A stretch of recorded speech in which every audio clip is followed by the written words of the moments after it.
سورہ فاتحہ یہ ترتیب کے اعتبار سے قرآن کی سب سے پہلی اور نزول کے اعتبار سے 5ویں سورت ہے۔ اس کو فاتحہ اس لیے کہتے ہیں کہ اس سے قرآن مجید کا افتتاح ہوتا ہے۔ اس کی اہمیت کا اندازہ اس سے لگایا جا سکتا ہے کہ اس کی قرأت کو فرض نماز کی پہلی 2 رکعات اور باقی تمام نمازوں کی ہر رکعت میں واجب قرار دیا گیا ہے۔ یہ سورت 7 آیات پر مشتمل ہے اور ایک حدیث قدسی میں اسے صلاۃ سے تعبیر کیا گیا ہے۔ اللہ تعالیٰ نے فرمایا، میں نے نماز کو اپنے اور اپنے بندوں کے درمیان تقسیم کر دیا ہے۔ یعنی جب بندہ الحمدللہ رب العالمین پڑھتا ہے تو اللہ تعالیٰ کی طرف سے ندا آتی ہے کہ میرے بندے نے میری حمد بیان کی، اور جب بندہ الرحمن الرحیم کہتا ہے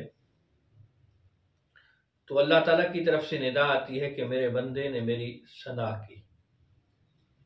اور جب بندہ مالک یوم الدین پڑھتا ہے تو اللہ تعالیٰ کی طرف سے ندا آتی ہے کہ میرے بندے نے میری عظمت و جلالت بیان کی، یا بندے نے اپنے آپ کو میرے سپرد کر دیا۔ اور جب بندہ ایاک نعبد و ایاک نستعین پڑھتا ہے تو اللہ تعالیٰ کی طرف سے ندا آتی ہے کہ یہ میرے اور میرے بندے کے درمیان مشترک ہے، یعنی عبادت صرف میری کی جائے گی اور ہر مشکل میں مدد کے طلبگار کی مدد کی جائے گی۔ اور جب بندہ اہدنا الصراط المستقیم سے وَلَضَّالِّينَ تک پڑھتا ہے تو چونکہ یہ کلمات دعا ہیں اور بندہ اللہ تعالیٰ کی طرف سے صراط مستقیم پر قائم و دائم رہنے کی دعا مانگتا ہے تو اللہ تعالیٰ کی طرف سے ندا آتی ہے کہ یہ میرے بندے کے لیے ہے اور میرے بندے نے جو سوال کیا ہے وہ اسے عطا ہوگا۔ ایصال ثواب کے موقع پر دعا کے لیے اسے پڑھا جاتا ہے، اس لیے اس کا نام فاتحہ پڑ گیا۔ سورہ فاتحہ کو سورۃ الدعاء، سورۃ المسلہ، سورۃ الشفاء اور سورۃ الواقعہ، سورۃ الکافیہ، سورۃ الرقیہ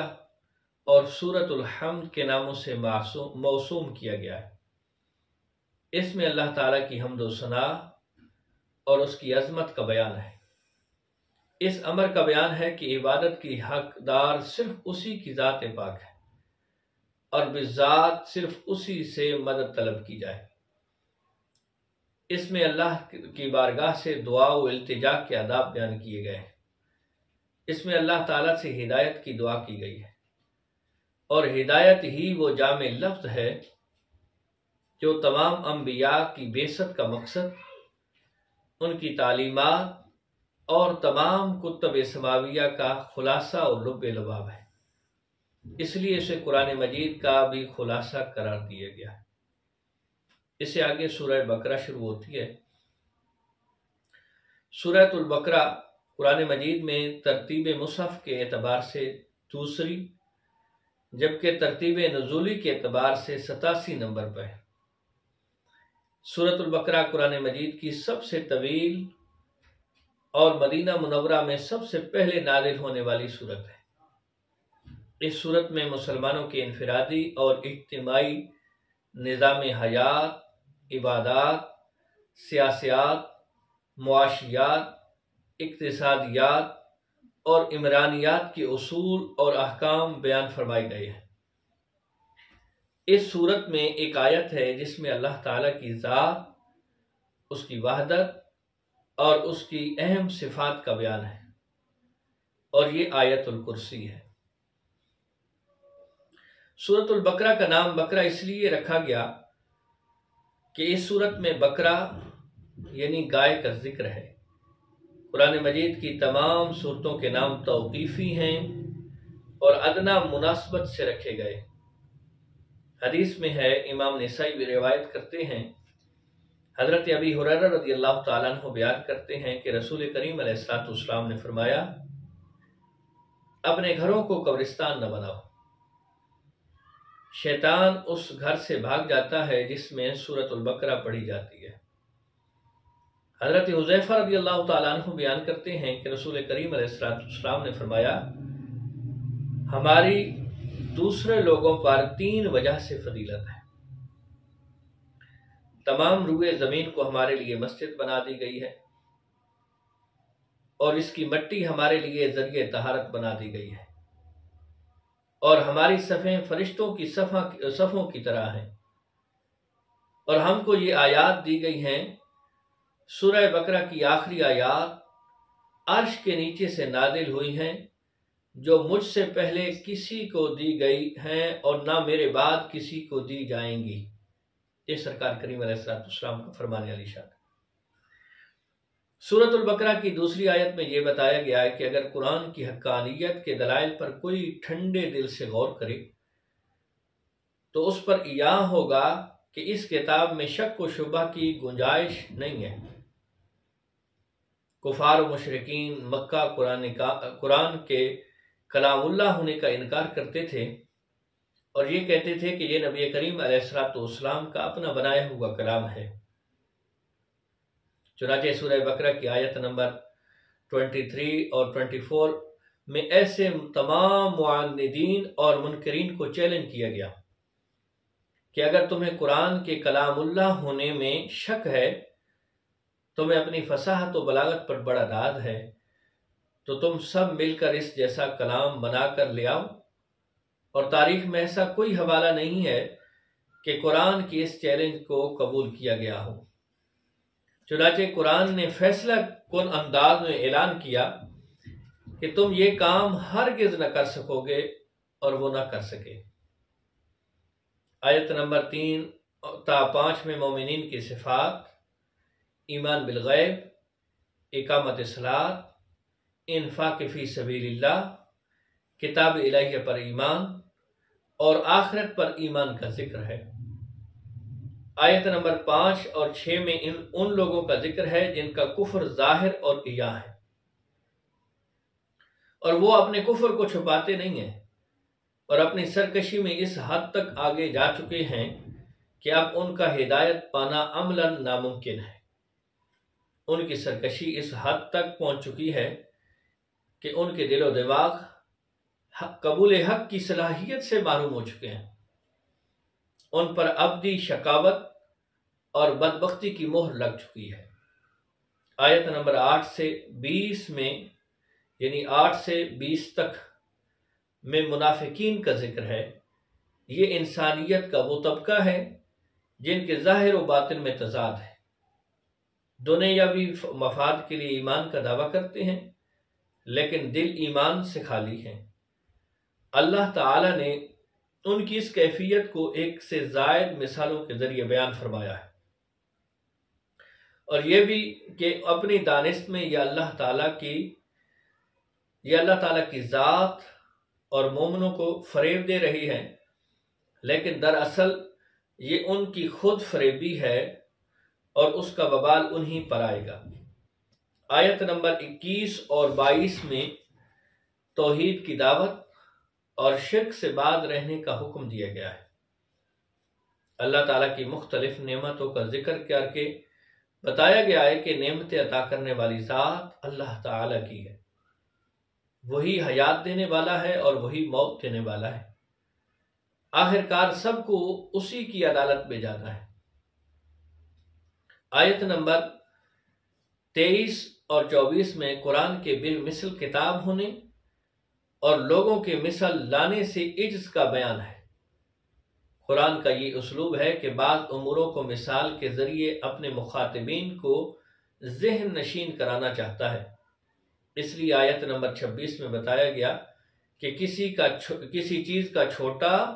یا بڑا ہونا اصل نہیں ہے، بلکہ اصل وجہ مشابہت ہے۔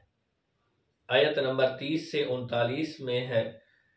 فرشتوں کے سامنے اللہ تعالیٰ نے اعلان فرمایا کہ میں آدم کو زمین میں اپنا خلیفہ بنا رہا ہوں۔ فرشتوں نے اپنی فہم کے مطابق اللہ تعالیٰ کی بارگاہ میں یہ عرض کیا کہ بنی آدم زمین میں فساد کریں گے، خون ریزی کریں گے، اور اے اللہ ہم ہما وقت تیری تسبیح و تقدیس میں مشغول رہتے ہیں۔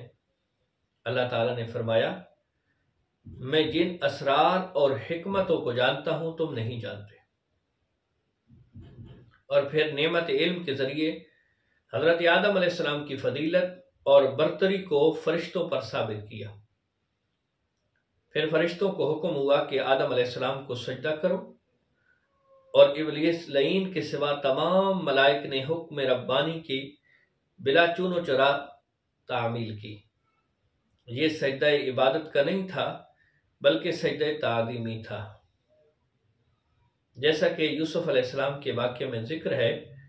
اور ان انبیاء کرام کی شریعت میں سجدہ تعظیمی جائز تھا۔ ہمارے نبی علیہ السلام کی شریعت میں جائز نہیں ہے بلکہ حرام ہے۔ بعض مفسرین نے یہ توجیہ کی ہے کہ سجدہ تو در حقیقت اللہ ہی کی ذات کے لیے تھا، بس بیت اللہ کی طرح آدم علیہ السلام کو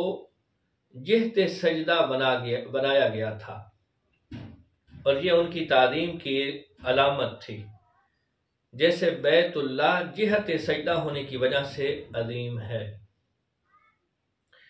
پھر آدم و حوا علیہ السلام اللہ علیہ کے جنت میں داخل کرنے اور وہاں ان کے لیے اللہ تعالیٰ کی تمام نعمتوں سے استفادے کی اجازت کے ساتھ ساتھ ایک درخت کے قریب نہ جانے کی پابندی کا ذکر ہے۔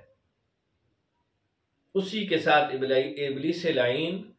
کے آدم علیہ السلام کو سجدہ نہ کرنے اور حضرت آدم و حوا کے دلوں میں وسوسہ ڈال کر انہیں لغزش دینے اور جنت سے نکالے جانے کا ذکر ہے۔ اور پھر آدم علیہ السلام کو توبہ کے کلمات القاء کیے جانے اور ان کلمات سے ان کی توبہ اور توبہ کی قبولیت کا ذکر ہے۔ یہ کلمات توبہ سورہ اعراف آیت نمبر 23 میں مذکور ہیں، جن کا ترجمہ یہ ہے کہ اے ہمارے پروردگار، ہم نے اپنی جانوں پر زیادتی کی، پس اگر تو ہمیں نہ بخشے اور ہم پر رحم نہ فرمائے تو ہم نقصان اٹھانے والوں میں سے ہو جائیں گے۔ اس کے بعد متعدد آیات میں بنی اسرائیل اور ان کی طرح طرح کی عہد شکنیوں کی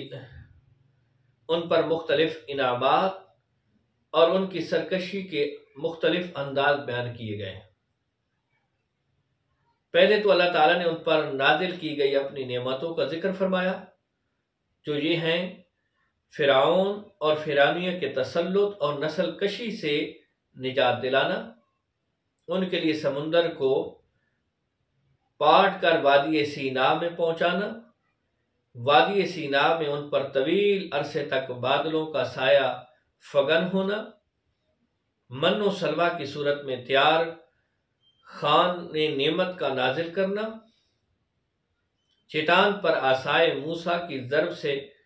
12 قبیلوں کے لیے 12 چشموں کا جاری ہونا، ذبح کر کے اس مقتول پر لمس سے قاتل کا پتہ چلانا، ان کو اپنے عہد کے لوگوں پر فضیلت دینا، بنی اسرائیل میں بکثرت انبیاء کرام کی بعثت وغیرہ۔ یہ وہ نعمتیں ہیں کہ جن کا سورہ بقرہ کے اندر اللہ رب العزت نے بنی اسرائیل کو اپنی نعمتیں یاد دلوائی ہیں کہ جو ہم نے تمہیں نعمتیں دی ہیں۔ پھر اس کے بعد ان کی سرکشی کا تفصیلی بیان ہوا، جس کی تفصیل یہ ہے کہ اللہ تعالیٰ سے کیے ہوئے عہد و پیمان کو توڑنا، ان کے علماء کے قول و فعل کا تضاد، دنیاوی مال کے لالچ میں بااثر لوگوں کے لیے احکام الہی میں رد و بدل کرنا یا احکام الہی کو جان بوجھ کر چھپانا، موسیٰ علیہ السلام کو کوہ طور پر گئے تو ان کی عدم موجودگی میں بچھڑے کی پوجا کرنا، من و سلوہ کی گراں قدر اور تیار سماوی نعمت کو ٹھکرا کر گندم، سبزی، ککڑی، مسور کی دال اور پیاز کی فرمائش کرنا، گویا اعلیٰ کو رد کر کے ادنا کو طلب کرنا۔ انبیاء کو ناحق قتل کرنا، ہفتے کے دن کی حرمت کو پامال کرنا، گائے ذبح کرنے کے سیدھے سادے حکم کو ماننے کے بجائے اس کے بارے میں کئی سوالات اٹھانا، کلام الہی میں لفظی اور معنوی تحریف کرنا، تورات و انجیل میں سیدنا محمد علیہ السلام کے بارے میں بیان کی گئی بشارتوں کو چھپانا، شوہر اور بیوی میں تفریق کے لیے جادو سیکھنا اور اس کا استعمال اشارات و کنایات اور لفظی رد و بدل کے ذریعے رسول کریم علیہ السلام کی شان میں اہانت کرنا، اس کے علاوہ وغیرہ وغیرہ۔ آیت نمبر 104 میں وعد ارشاد ہوا، اے اہل ایمان، جب تمہیں نبی کی کوئی بات سمجھ میں نہ آئے تو دوبارہ بیان کے لیے رائنا یعنی ہماری رعایت کیجئے نہ کہو، کیونکہ اسے یہود اور منافقین اہانت کے معنی میں بھی استعمال کرتے ہیں، لہذا یوں کہو کہ یا رسول اللہ صلی اللہ علیہ وسلم ہم پر توجہ فرمائیے۔ اور اس سے بھی زیادہ ادب کا تقاضا یہ ہے کہ پہلے ہی نبی کی بات کو خوب توجہ سے سنو، یعنی مومنوں کو رسول کریم علیہ السلام کی شان میں ایسا ذو معنی کلمہ استعمال کرنے کی اجازت نہیں ہے جس کو کوئی بد فطرت شخص اشارتاً، کنایتاً یا صراحتاً اہانت کے معنی میں استعمال کر سکتا ہو۔ آیت نمبر 54 میں بتایا گیا کہ بچھڑے کی پرستش کے جرم کی توبہ اس طرح قبول ہوئی کہ ان پر اندھیرا مسلط کر دیا گیا اور ہزاروں کی تعداد میں انہوں نے اپنے ہاتھوں سے ایک دوسرے کو قتل کیا۔ آیت نمبر 65 میں بتایا گیا کہ ان میں سے اصحاب سبت کی صورتوں کو مسخ کر کے انہیں ذلیل و حقیر بندر کی شکل دے دی گئی اور پھر وہ موت سے ہمکنار ہوئے۔ بنی اسرائیل جبرائیل امین سے اس لیے عداوت رکھتے تھے کہ ان کے ذریعے بنی اسرائیل پر اللہ تعالیٰ کا عذاب نازل ہوا، تو اللہ تعالیٰ نے فرمایا جبرائیل و میکائیل اللہ تعالیٰ ہی کے احکام کو نازل کرتے ہیں، پس جو ان کا دشمن ہے وہ اللہ تعالیٰ کا دشمن ہے۔ بنی اسرائیل کی اس خوش فہمی کو بھی رد کیا گیا کہ وہ کسی استحقاق کے بغیر اللہ تعالیٰ کے محبوب ہیں، اور آخرت و جنت پر یہود و نصارہ کا اجارہ ہے۔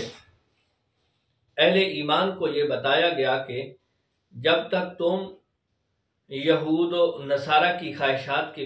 پیروی نہ کر لو وہ تم سے راضی نہیں ہو سکتے۔ سورہ بقرہ کی آیت نمبر 123 اور اس کی بعد کی آیات میں حضرت ابراہیم علیہ السلام کے منصب امامت پر فائز کیے جانے کا تذکرہ ہے۔ حضرت ابراہیم علیہ السلام، حضرت اسماعیل علیہ السلام کے بیت اللہ کو تعمیر کرنے کا ذکر ہے، اور اس امر کا بیان ہے کہ تعمیر بیت اللہ کے بعد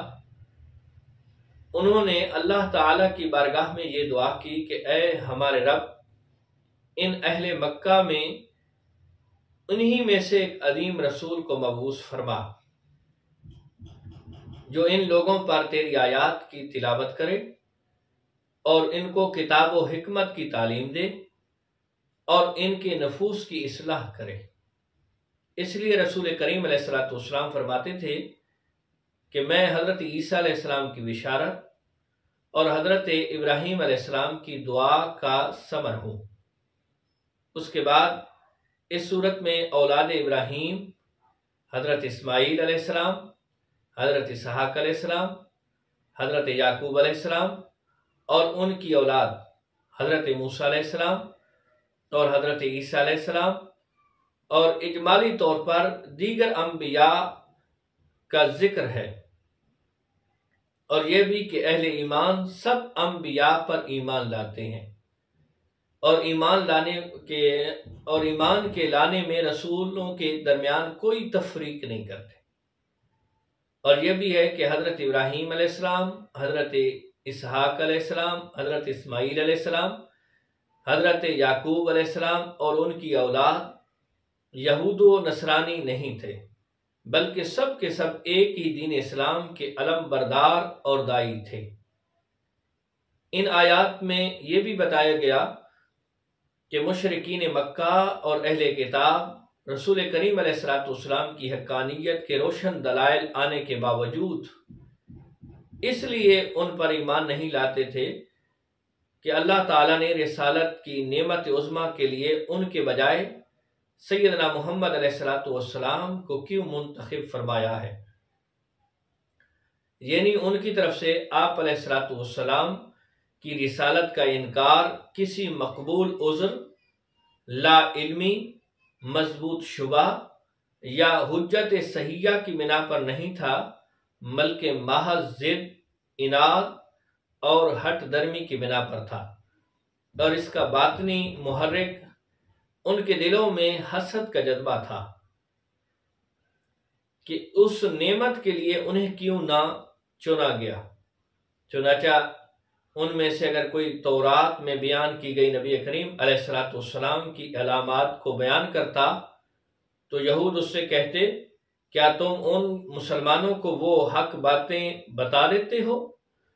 جو اللہ تعالیٰ نے تم پر عطا کی ہیں۔